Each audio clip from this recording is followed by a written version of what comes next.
జగన్ మావయ్య ఏంది ఈ బండి రచ్చ? రాజమండ్రిలో వైఎస్ఆర్సీపీ ఎక్స్ఎంపీ భరత్ రథం కాలిపోయింది. ఆ రోజు మీ ఎక్స్ఎంపీ భరత్ టీడీపీ వాళ్ళు కాల్ చేశారు, జనసేన వాళ్ళు కాల్ చేశారు అన్నాడు. తర్వాత చూస్తే మీ సొంత పార్టీ భరత్ అనుచరుడే కాల్ చేశాడని పోలీసులు సీసీటీవీ ఫుటేజ్ ఆధారంగా కన్ఫర్మ్ చేసేశారు. ఎందుకు కాల్చావు అని అడిగితే సింపతి అన్నాడు. ఈ సింపతి ఓదార్పు గోలైంది మావయ్య.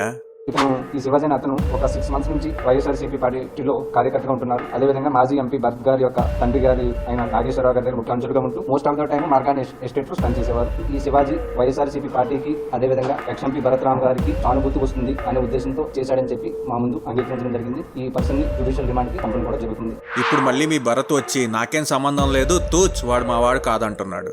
ఇదేమి దిక్కుమాలిన రాజకీయం మావయ్య? ఇంతకీ రథం ఎవరు కాల్చారంటారు? కామెంట్ చేయండి. మీరు కూడా పవన్ అన్న ఫ్యాన్ అయితే ఛానల్ని తప్పకుండా సబ్స్క్రైబ్ చేసుకోండి. Andhra netizens, voice of citizens.